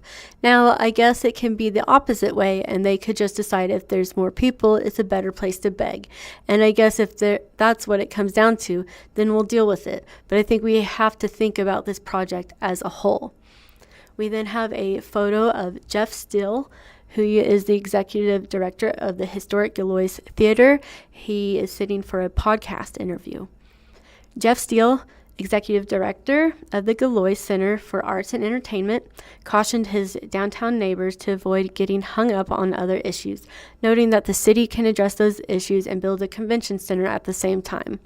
I would just encourage that we would recognize that this isn't either or issue, that the convention center. We can talk all day about the economic benefits of what that is, and they're huge, but it doesn't change the fact that we have a genuine homeless problem downtown that's been bludgeoned in this room, Steele said, adding that there is also negative perceptions around parking and crime. Matt Morrow, President and CEO of the Springfield Area Chamber of Commerce suggested that the business community will likely have a role in advocating for a revised proposal. While the Chamber's board of directors endorsed the previous tax increase, the Chamber did not actively advocate for the measure, largely due to the short timeline before the election. Once we know how we're headed forward, there will be a committee of sorts, of basically a private sector-led effort that I hope that you all consider being a part of, Morrow said. I don't want to get ahead of it, but I do want to say it's going to require more than education to get to that success line, and that's going to require some advocacy as well. This article is by Jack McGee. Jack McGee is the government affairs reporter at the Springfield Daily Citizen. He previously covered politics and business for the Daily Citizen. He's an MSU graduate with a Bachelor of Science degree in journalism and a minor political science. This is from 417 Magazine, inside Ozarks Huckabella Boutique. At Huckabella Boutique in Ozark, owner Sarah Huck turns faith, community, and small business collaboration into a one-of-a-kind love story. It's by Taryn Shore McKee. There's a picture of Sarah Huck in front of clothing at her store. What started as a small boutique in 2016 has grown into a beloved shopping destination in 417 land. And last August, owner Sarah Huck bought the building too. Huck says the process couldn't have gone any smoother when the opportunity arose to purchase the property that houses Huckabella Boutique. My landlord wanted us to have the building, she says. He was patient with us every step of the way and helped us as best he could. Owning the space hasn't dramatically changed the day-to-day yet. Huck jokes that even after closing, nothing really changed. We didn't even have to exchange keys. Still, she plans to make gradual updates and possibly remodel in the future. The real difference, she shares, is the sense of stability and ownership that comes with knowing Huckabella has a permanent home. When I opened Huckabella, my 5-year plan was to keep growing as long as the Lord allowed. I didn't necessarily have a goal, but getting to hire employees so I could be a full-time stay-at-home mom is something I'm beyond thankful for. There's a picture of a charm necklace and different rings, and a picture of a gray top and a leather, looks like a leather crossbody bag with a baseball style cap with a leopard bill. The acquisition gave Huck room to grow in other ways. Huckabella has long been known for its mix of styles and vendors, what the boutique calls all the styles we love for you. Recently, she expanded that lineup even further. Events like the Spring Open House, Back to School Bash, and Fall and Christmas open houses have become annual traditions. We started adding pop-up vendors outside during these events, and we don't charge anything for them to be there, Huck says. We just want to give these small businesses an opportunity to get their name out there, and our community more opportunity to shop local. Shoppers even earn Huck Bucks, which function like store credit with those pop-ups when they spend a certain amount in-store during events. The small incentive reinforces Huck's goal of community connection over competition.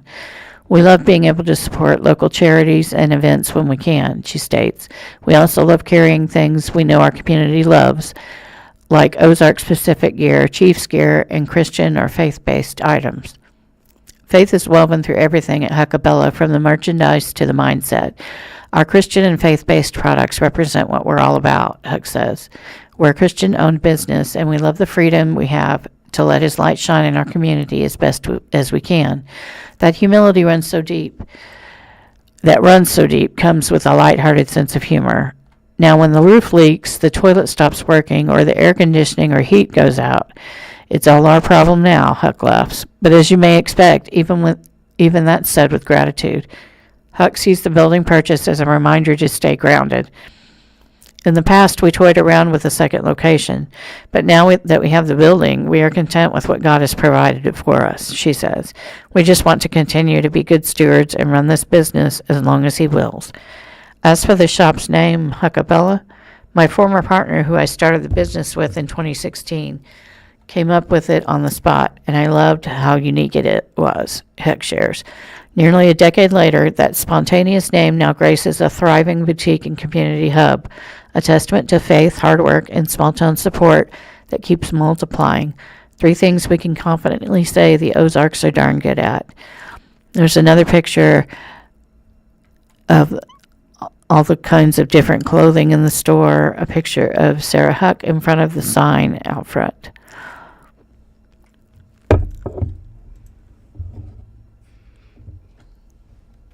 It has brought warmth and cheer to your home over the holiday season, but all things must come to an end.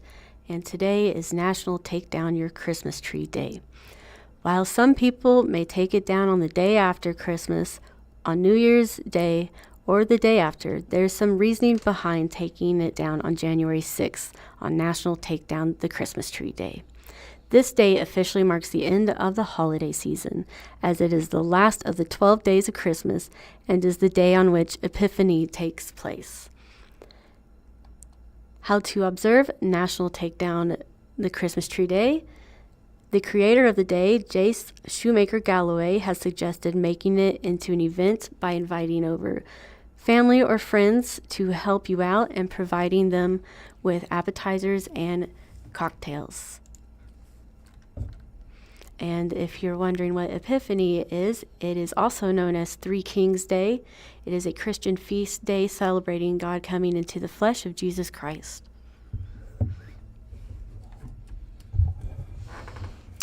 This is from 417 Magazine, doing good with Donna Petrie and Least of These. Having volunteered with Least of These for more than 26 years, Donna Petrie strives to support the food pantry's mission of providing for those in need. There's a picture of Petrie in her office with poster board behind her with all kinds of different writing on it in different colors. The caption says, a mix of passion and personal experiences drove Petrie to start volunteering at Least of These more than 2 decades ago. Donna Petrie grew up watching her mother look for ways to give back to the community. Opening her home for foster care and volunteering, she instilled these same ideals in her children. My mom was a good mom, Petrie says. She taught all of us, it's not about us, it's about helping others. And that's my heart. I just grew up seeing so much joy in giving to others. This passion, combined with her personal experiences of being on the opposite side, drove Petrie to start volunteering at Least of These 26 years ago. Least of These is the only full-service food pantry in Christian County. I've been there, she says. My dad left my mom with 5 kids when I was 16, and there were times when we had a great need. What we do at Least of These, we don't just give them food. We make relationships with them, and then we are able to give them other resources. These other resources go beyond filling cupboards. When they come for food, we can help them find a way to look for a job, get help with their rent and utilities, Petrie says. We have resources we can share with them, but it starts with filling their tummies. When you can't eat, you can't think. In her 26 years at Least of These, Petrie has done a variety of jobs, from stocking shelves and cleaning to gathering food for clients. Currently, she helps by answering phone calls from clients to change appointments, help them with the application process, and direct them to other resources. But her favorite aspect has been helping people over the phone on their tough days. It's not a job, it's a joy, she says. I talked with a gentleman a few weeks ago that was having it rough and feeling embarrassed that he had to ask for help, and I got to assure him that he is not alone. We've all been there, and there's nothing wrong with asking for help. When I did get to pray with him, and his comment to me was, you've given me a lot to think about. And to me, that is just, it's not me, it's God working in me, and that's what drives my heart to help others. When she first began her time as a volunteer, Petrie never expected it to make such a big impact on her own life. I thought I was just going to go out there and help people get groceries, but it's the relationships you make and the people you get to help that's just so joyful, she says. There's just something about doing something for people and watching them walk away fulfilled because you took the time to talk to them and share with them and weren't in such a hurry. How you can help. Visit online to find out how to sign up to volunteer. If you'd rather donate, a list of current needs can be found online. Our next article is from the Springfield Business Journal. Art Museum's fundraising leader becomes Foundation's first executive director. We have a photo of Kate Francis, who now leads Friends of the Springfield Art Museum. The Springfield Art Museum's top fundraising official has transitioned to the first executive director of its foundation. Kate Francis started January 5th as the executive director of the Friends of the Springfield Art Museum, which serves as the foundation for the Art Museum, according to a news release. Francis was hired by the Art Museum in 2021 as Museum Affairs Officer for Development and Fundraising, according to past Springfield Business Journal reporting. In that role, Francis led the establishment of Friends of the Springfield Art Museum in 2021 as the private fundraising arm of the Art Museum. She's also credited with coordinating the Art Museum's $5 million donation from the Sunderland Foundation in 2022 for its capital campaign, as well as spearheading the fundraising of an additional $33 million toward the renovation and expansion master plan. The museum broke ground on Phase 1 on the project in February 2025. The foundation board members are thrilled to have Kate serve as the organization's first executive director, Foundation Chair Sonia Weiss said in the release.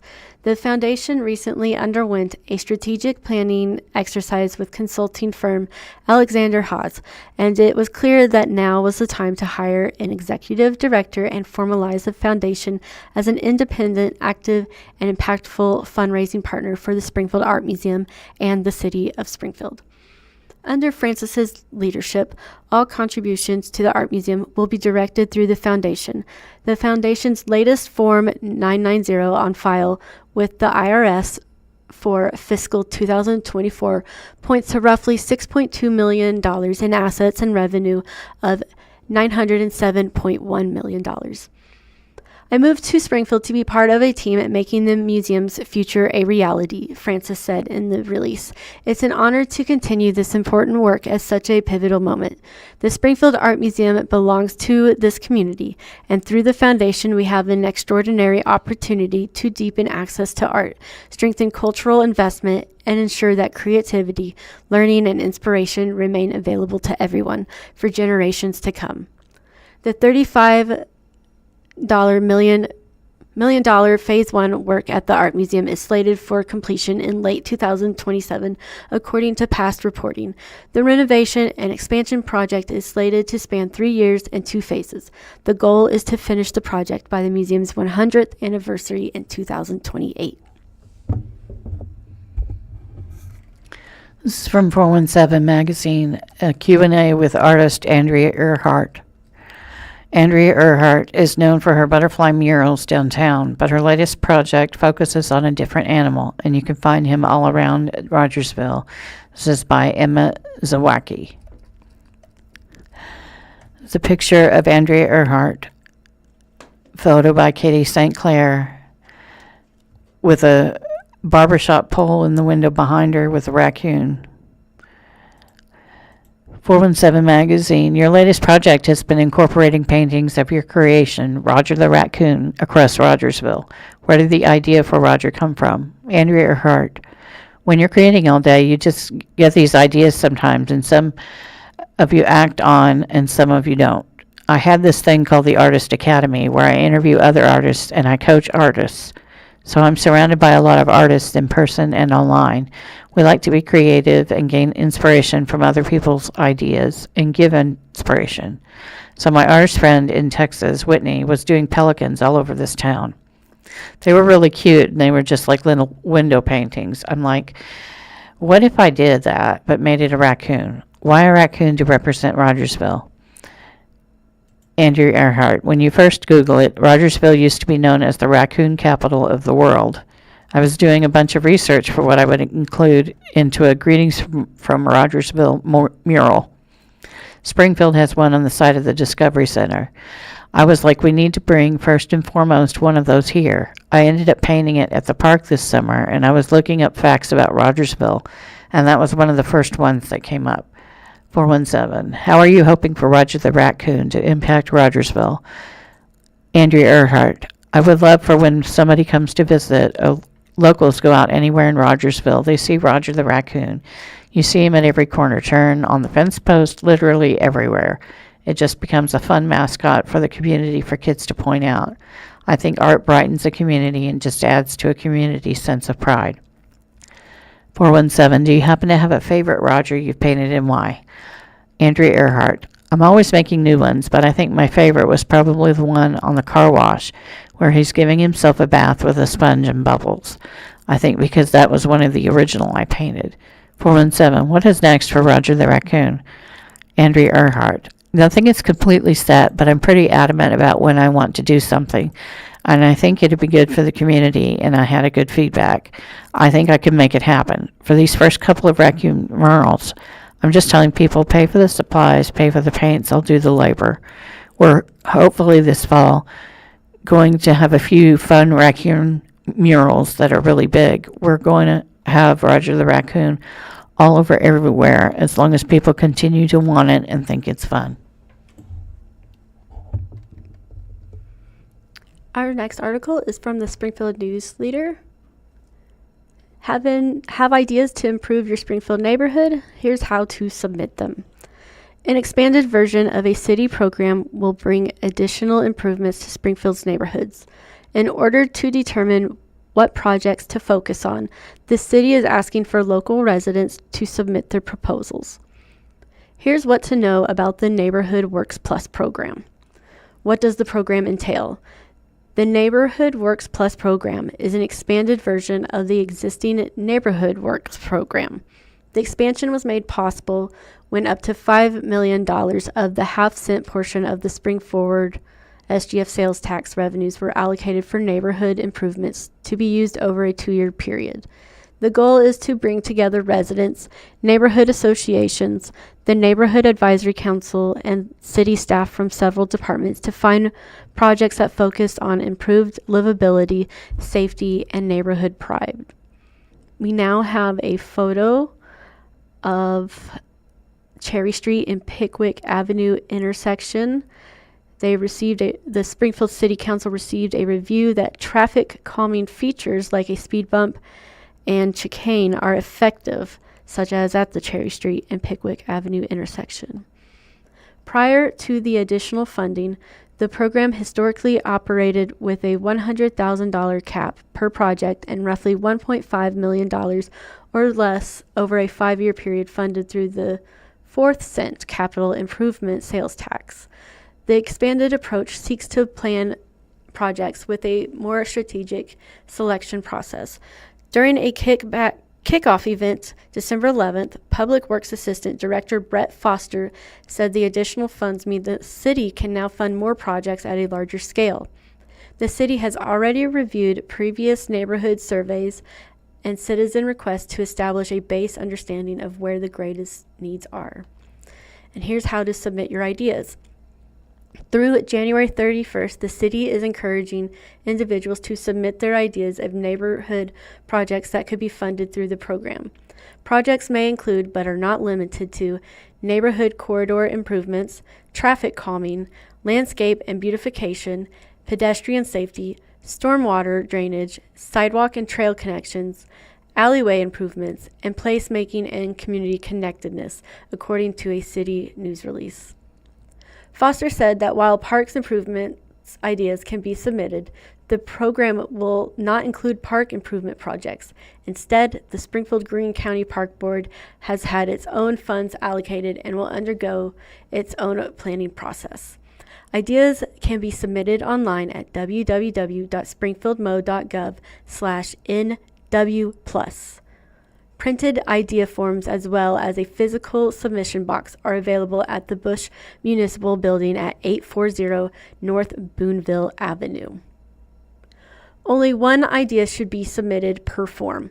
though there is no limit on how many forms and ideas can be submitted per individual. The more precise location information can be included, the better, as the projects will be mapped. A person does not need to reside in the neighborhood to submit an idea for an improvement in that neighborhood.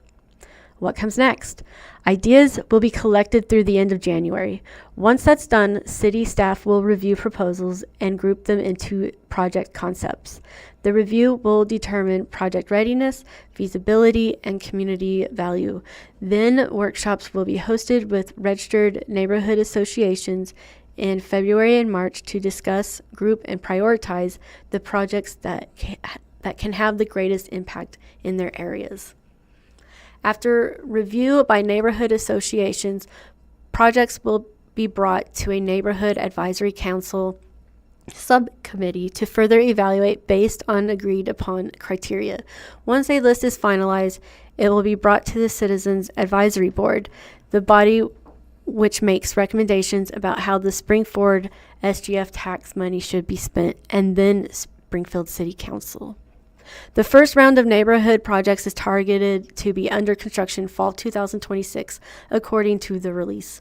Foster said projects will get underway on a rolling basis instead of collecting all ideas for the full $5 million at the start. This is from the Springfield Business Journal. Tribeca Park envisions food hall, commercial, and residential development on Grant Avenue Parkway by Karen Crago, reporter. Plans have evolved for property at the southwest corner of the intersection of Grant Avenue Parkway and Grand Street, in the spot where the Loose Goose Coffee Shop, bar, and recreational venue had been planned. Tribeca Park is in the works.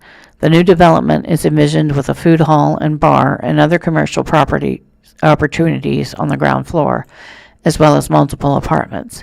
Asked how the project came together, Andrew Doolittle of development company GDL Enterprises, LLC, said that following the August 2022 City Council approval of rezoning for Loose Goose, GDL Enterprises had an opportunity to buy the former site of the Grant Avenue Pet Hospital at 1037 South Grant Avenue, plus 3 lots adjoining it. That doubled the site size, so we went back to the drawing board and created something new, he said.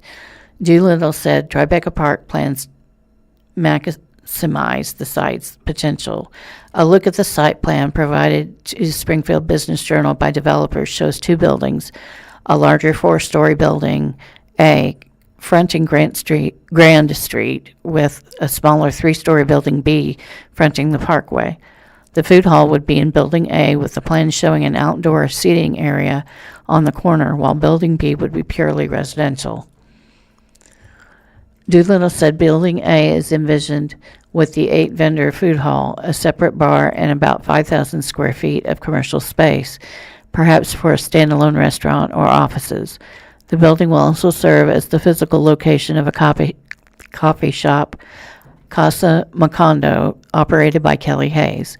Hayes is currently selling coffee, drinks, and beans and traditional Colombian foods at Farmers Market of the Ozarks, according to past SBJ reporting. For the food hall, there will be lots of seating both inside and outside, Doolittle said, including seating that fronts the parkway. He added that the food hall will be operated by a local restaurateur yet to be determined. Someone with some experience, he said. Behind the project are 2 development entities, GDL Enterprises, owned by Doolittle, Willie Grega, and Cameron LeBar, and Tribeca Park LLC, owned by Brian Hayes, husband of Kelly, and Tyler Helwig. In the interview this morning, Doolittle said GDL sold the real estate to Tribeca, and the 2 entities entered into a partnership for the development. We think it's a great team for the project, Doolittle said. Heading up design work is Architects Studios, LLC, where Helwig is a principal architect, and OWN Incorporated is serving as a civil engineer. At this early point in development, other members of the professional team, including a general contractor or other engineers, are not yet on board, Doolittle said. The initial plans for the project call for 126 residential units, a number that is subject to change, with 78 units on floors 2 through 4 of Building A and 48 units in Building B, which is designed to be entirely residential. Doolittle said a stormwater easement running through the property could require some changes to those calculations. Building A apartments will range from studio to two-bedroom and lofted units, and these are envisioned to be somewhat upscale units, he said. Building B would be one and two-bedroom units that are market rate. Asked about apartment amenities, Doolittle said the food hall is to be the primary amenity, with tenants to be offered memberships that most likely provide discounts on food, coffee, and alcohol. We're trying to do a wine club for tenants and also for neighbors surrounding us, he said. Missing from the plan are pickleball courts that generated some public enthusiasm in the Loose Goose plans. We would have loved to have those included on site somehow, but we didn't have enough space, Doolittle said. A rendering is not yet available, Doolittle said, but one is anticipated by the time the project goes before the city's Planning and Zoning Commission, with a plan development proposal probably in January, he said. A neighborhood meeting was held December 16th. Doolittle said feedback from neighbors was generally supportive, with most questions concerning resident parking, an area the team intends to address further in its site plan submission. If all goes well, Doolittle said, construction will begin in late 2026. He added that it is too early to have a cost estimate for the project. Doolittle said both development companies sought to create an activity center for the Grant Avenue Parkway. We want the it to be a neighborhood hub that everyone wants to see in Springfield, he said, adding that the hub will serve the West Central and Fast Night neighborhoods and the Parkway as a whole. That's really what we set out to do, and we landed on a food hall as being the best case scenario for that purpose.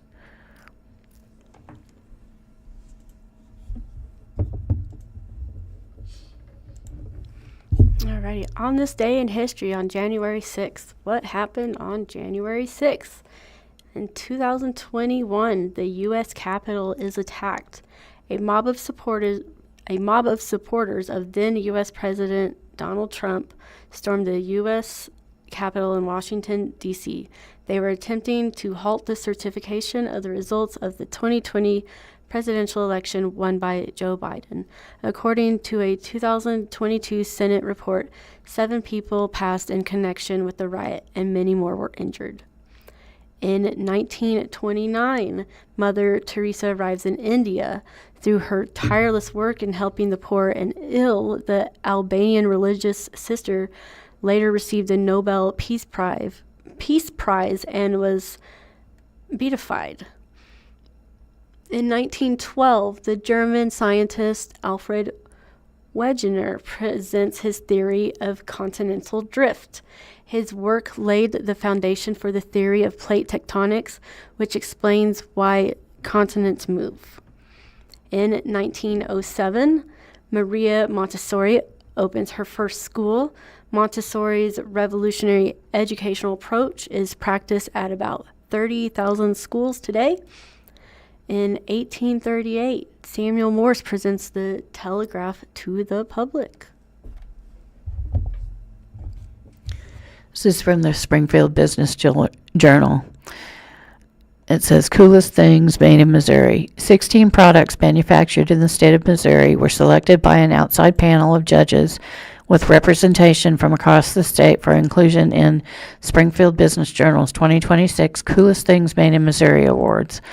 These products were chosen to represent the diversity in our manufacturing community and showcase the best of Missouri's ingenuity. This is the inaugural year for taking this event statewide. SBJ's Coolest Things Made in Missouri. From concept to creation, showcasing the best of manufacturing ingenuity.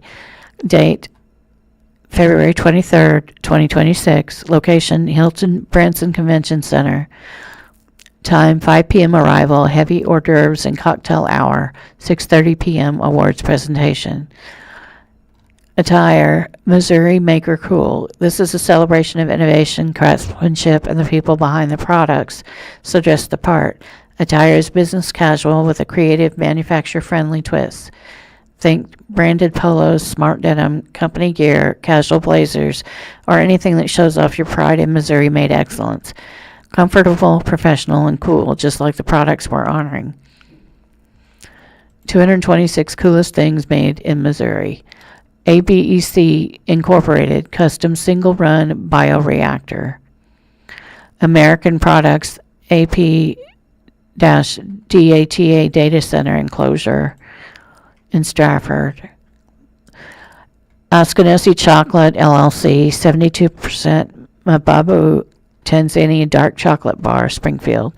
Brewer Science Incorporated, Anti-Reflective Coatings in Rolla. Brunswick Corp, Lowboats Roughneck Pathfinder in Lebanon. Cardinal Scale Manufacturing Company, Armor Truck Scales, Webb City. Cooper Gear and Manufacturing Incorporated, Precision Gears, Anderson. Gray Manufacturing Company, Incorporated, Wireless Portable Lift System, St. Joseph. Hammond's Products Company, Black Walnuts in Stockton. IV House Incorporated, TLC Splints, St. Louis. Kawasaki Motors Manufacturing Corporation, USA. Kawasaki EVO Series Engines, Maryville. Morris Packaging, LLC, Sustainable and Flexible Packaging, Jefferson City. Orscheln Products, LLC, Fluid Level Indicators, Moberly. Renewtech Holdings, LLC, Structural Engineered Bamboo, St. Charles. V-Room Solar, Missouri Incorporated, V-Room Solar 3000, Springfield. Watson Metal Masters, Stainless Steel Process Tanks, Springfield. The Showcase Award, selected by event attendees, will be determined at an award ceremony on February 23rd, which will be held in conjunction with the Midwest Manufacturers Trade Show and Conference hosted by the Missouri Association of Manufacturers. The Judges Panel's Top Honors Award will also be announced live at the event. A magazine product sold by SBJ featuring stories on the products will be released in January and available on sbj.net. Our next article is from the Springfield News-Leader.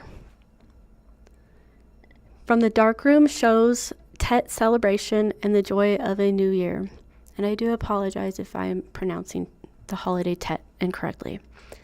We have a photo from January 1982 of a group of Vietnamese residents in Springfield, and they are performing a traditional dance to celebrate Tet, the Vietnamese New Year. The performers are dressed in vibrant, colorful attire that reflects the holiday's joy and symbolism, with bright reds and golds representing luck, happiness, and prosperity for the year ahead. Tet, the most important and widely celebrated holiday in Vietnam, marks not only the arrival of spring, but also a time for renewal, reflection, and togetherness. It is an occasion to honor ancestors and celebrate the Lunar New Year with family. The festival usually falls in late January or early to mid-February and typically lasts a week or longer. In 2026, Tet will be celebrated on February 17th with about 7 days of public holidays. Preparations begin well in advance as families clean and decorate their homes with yellow apricot blossoms, peach blossoms, and kumquat trees, believed to bring good fortune. Many people visit temples to pray and make offerings, while others visit ancestral graves to pay their respects. The Springfield celebration captures this rich tradition, connecting generations and sharing Vietnamese culture with the wider community through music, dance, and the joyful spirit of the new year. The image that is being shown is part of a much larger collection of historically rich photographs from the News-Leader's photo archive. Each week, the Springfield Greene County Library will tap into this vast collection and present an interesting image from the darkroom and share its history.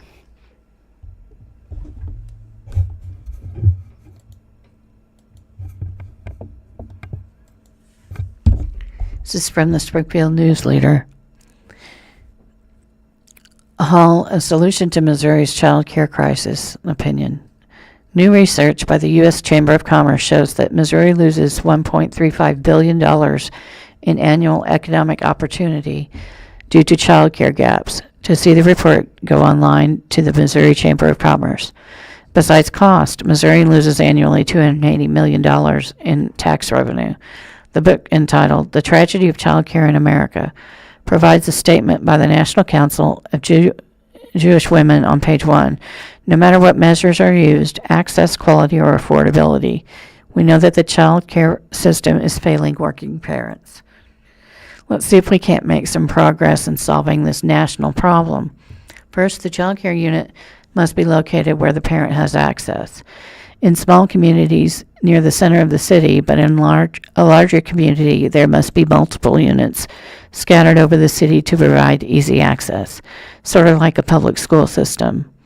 Next, it must be a quality system. By this we mean the people caring for the children must be knowledgeable, educated, and professional.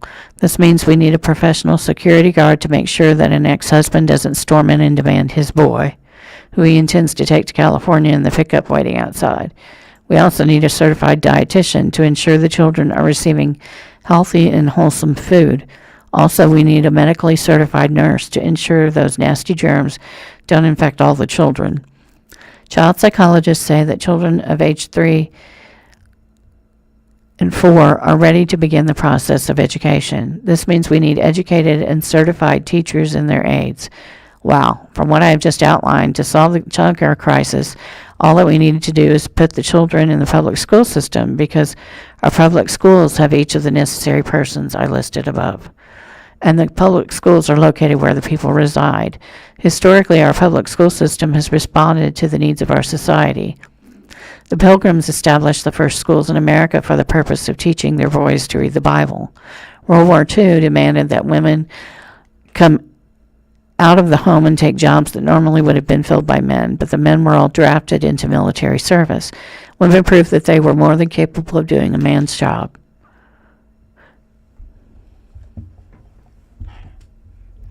Alrighty.